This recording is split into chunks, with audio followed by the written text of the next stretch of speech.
ખબરોમાં બન્યા રહેવા માટે બેલ આઇકોન દબાવો અને એબીપી અસ્મિતાને સબસ્ક્રાઇબ કરો. આજે ગુજરાત સરકાર દ્વારા ઘણા મહત્વના નિર્ણયો લેવામાં આવેલ છે.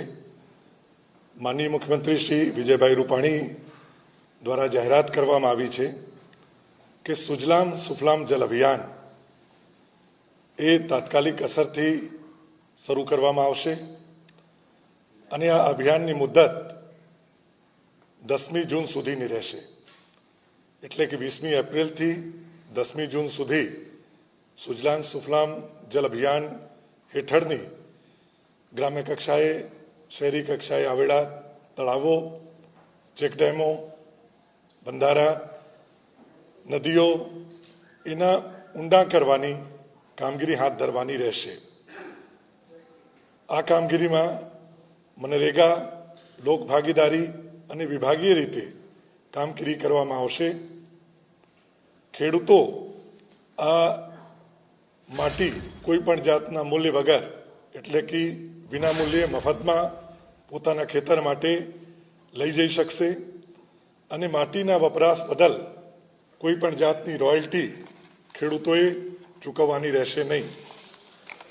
પરંતુ સુજલામ સુફલામ જળ અભિયાન અંતર્ગત તળાવો, ચેકડેમ, જળાશયો ઊંડા કરવાની જે સરકારશ્રીની યોજના છે એ યોજના ઉપર જ્યારે કામ ચાલે ત્યારે પણ કોરોનાનું સંક્રમણ ન ફેલાય એના માટે સોશિયલ ડિસ્ટન્સિંગ, માસ્ક અને સેનિટાઈઝર વગેરેની વ્યવસ્થા ત્યાં કરવાની રહેશે.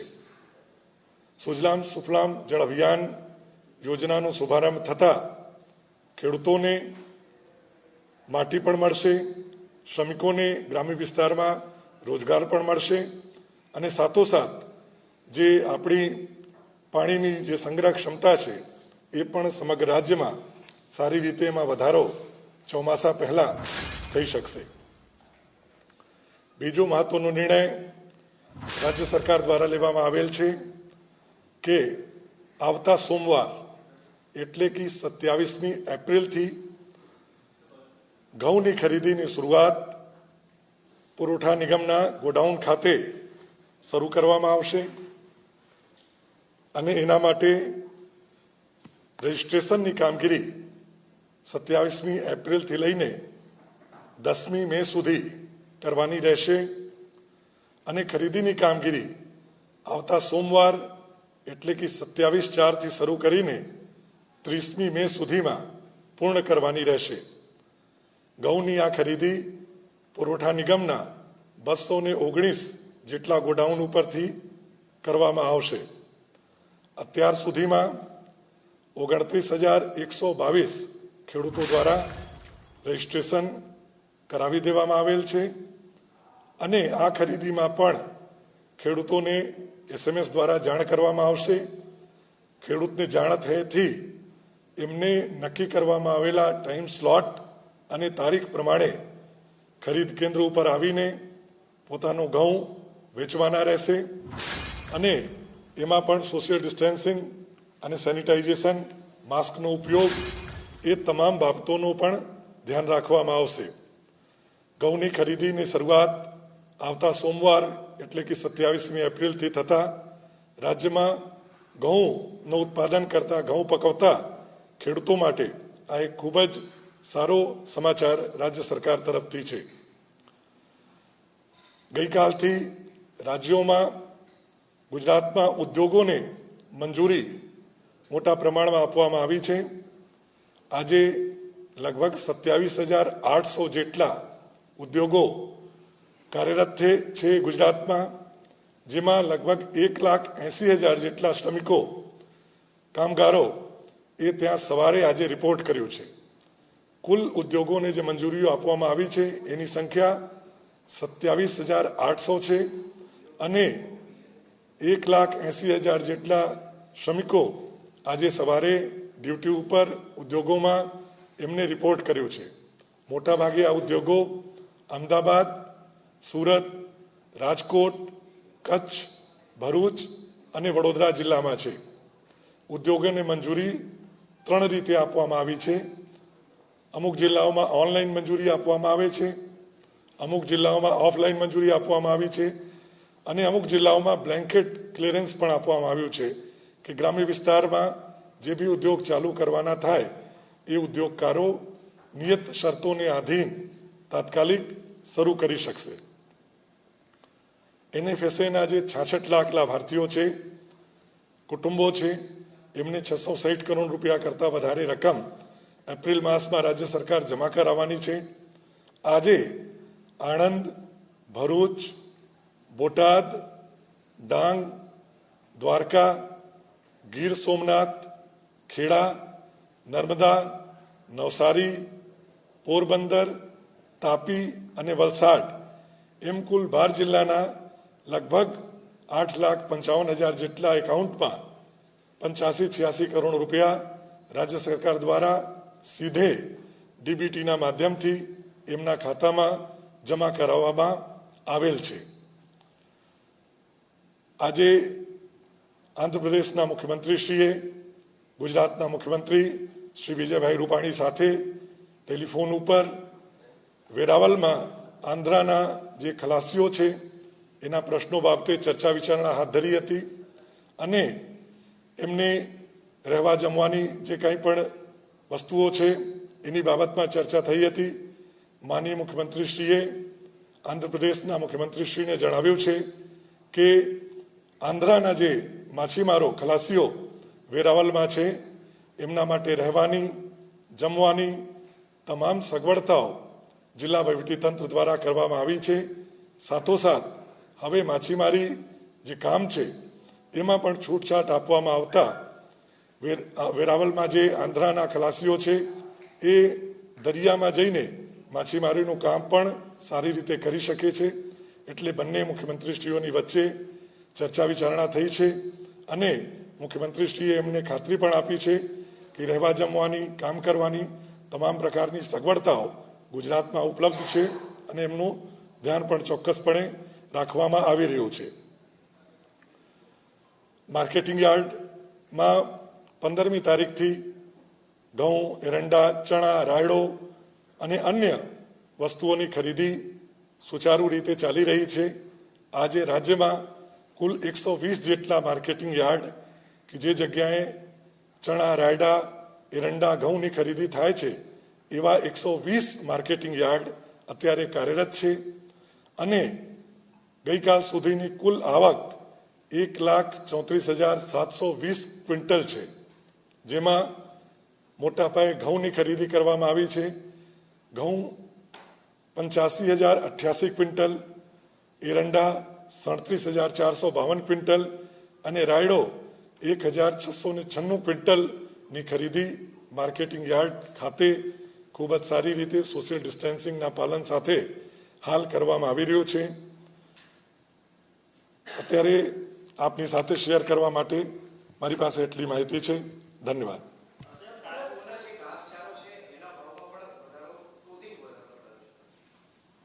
કોના?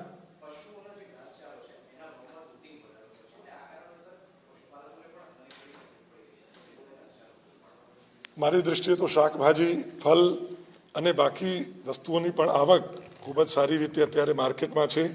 એવી કોઈ બાબત અમારા ધ્યાને પણ આવી નથી, એવી કોઈ રજૂઆત પણ સરકારશ્રી કક્ષાએ આવી નથી. આવી કોઈ પણ રજૂઆત આવ્યાથી ચોક્કસ આ બાબતમાં જરૂરી વિચારણા સરકારશ્રી દ્વારા હાથ ધરવામાં આવશે.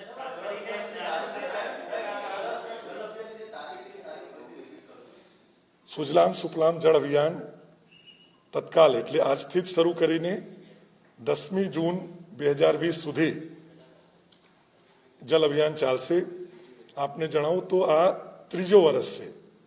મુખ્યમંત્રીશ્રીએ 2018માં જ્યારે પ્રથમ વખત સુજલામ સુફલામ જળ અભિયાનની શરૂઆત કરાવી હતી ત્યારે એમને કીધું હતું કે 3 વર્ષ સુધી સતત આ કામગીરી કરવામાં આવશે. વર્ષ 2020 આ ત્રીજો વર્ષ છે અને છેલ્લા 2 વર્ષમાં 23,500 લાખ ઘન ફૂટ માટી કાઢવામાં આવ્યું છે. એટલે કે 23,500 લાખ ઘન ફૂટ વધારાના પાણીનો સંગ્રહ આપણે આ ડીપનિંગ ઓફ ચેકડેમ્સ, તળાવો એના કારણે કરવામાં સફળ રહ્યા છીએ.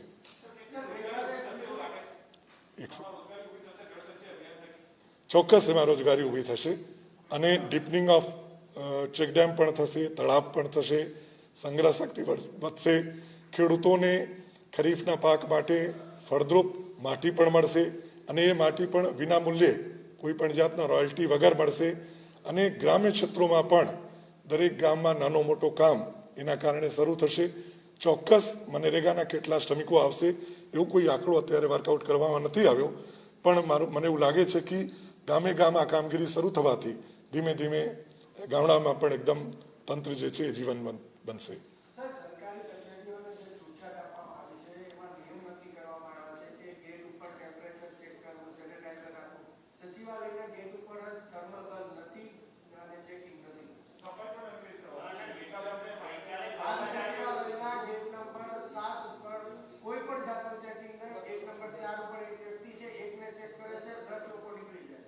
બરોબર છે. આ ફીડબેક ધ્યાનમાં લઈને અમે હજુ પણ વધારે સારી વ્યવસ્થા થાય એ ઇન્શ્યોર કરશું.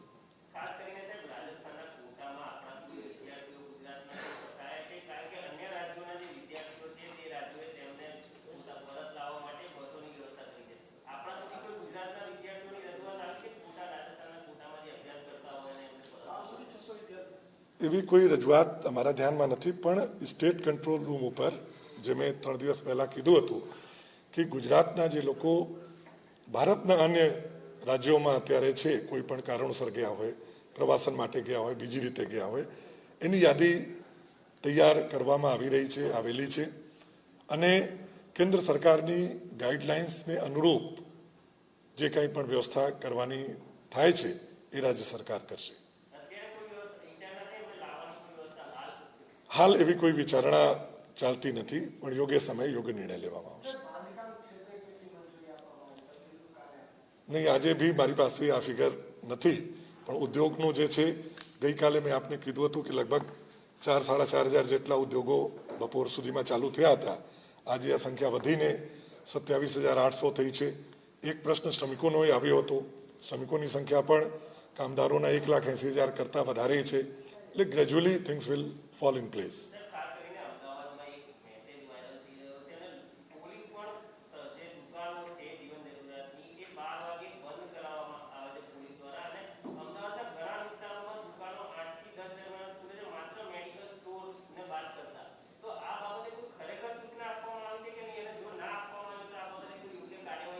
હું ફરીથી એકવાર સ્પષ્ટતા કરું કે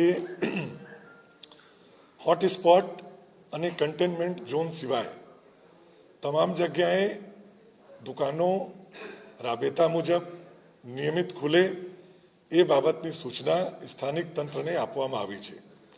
કોઈ જગ્યાએ કોઈ સોસાયટીમાં એમના કહેવાથી અથવા લોકોના કારણે એનો જો સમય ઘટાડવામાં આવ્યો હશે તો પણ એમાં જરૂરી પરામર્શ કરીને સ્થાનિક લોકો સાથે એને પણ આખો દિવસ શોપ્સ ચાલુ રહે, દુકાનો જો લાંબા સમય સુધી ચાલુ રહે તો એમાં ક્રાઉડિંગ ન થાય અને લોકો સમયાંતરે એની અનુકૂળતા પ્રમાણે આવીને કરી શકે. એ વાત સાથે હું સમજ છું આપની, અને 4 વાગે પણ આ પ્રશ્ન આપ ડીજીપી સાહેબને પૂછી લેજો, પણ એવી કોઈ સૂચના આપવામાં આવી નથી. સ્થાનિક સમય સંજોગોના કારણે, સ્થાનિક પરિસ્થિતિઓના કારણે જો કોઈ જગ્યાએ આવા ફેરફારો કરવામાં આવ્યા હશે તો એમાં પણ જરૂરી ફેરફાર કરીને દુકાનો કમસે કમ 6-8 કલાક સુધી ચાલે, જેથી ક્રાઉડિંગ ન થાય, સોશિયલ ડિસ્ટન્સિંગ જળવાય, એ બાબતમાં એકદમ નક્કર કામગીરી કરવામાં આવશે.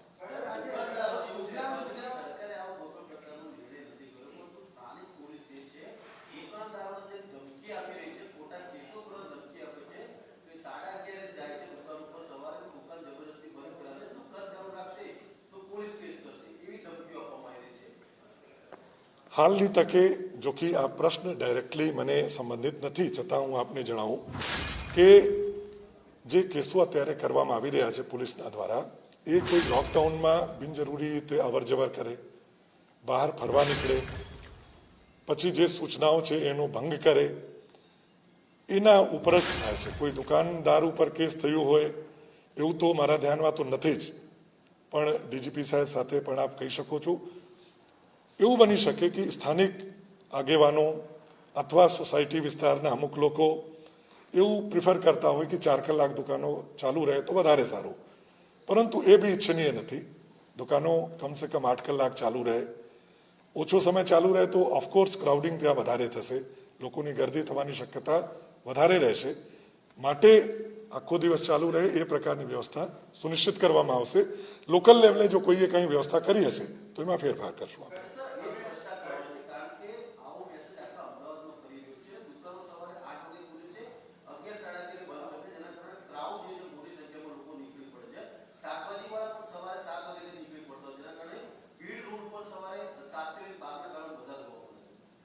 ચોક્કસ એ તમારું ફીડબેક છે ને ધ્યાનમાં લઈને કરશું.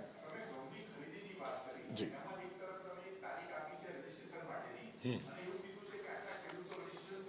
જી હા, એટલા માટે કે રબીનું જે ખરીદી હતી ને એ અગાઉ એકવાર શરૂ કરવામાં આવી હતી અને 1/3 થી 31/3 સુધી રજીસ્ટ્રેશનની મુદત આપવામાં આવી હતી અને 16/3 થી 30/5 સુધી ખરીદીનો સમયગાળો આપવામાં આવ્યો હતો.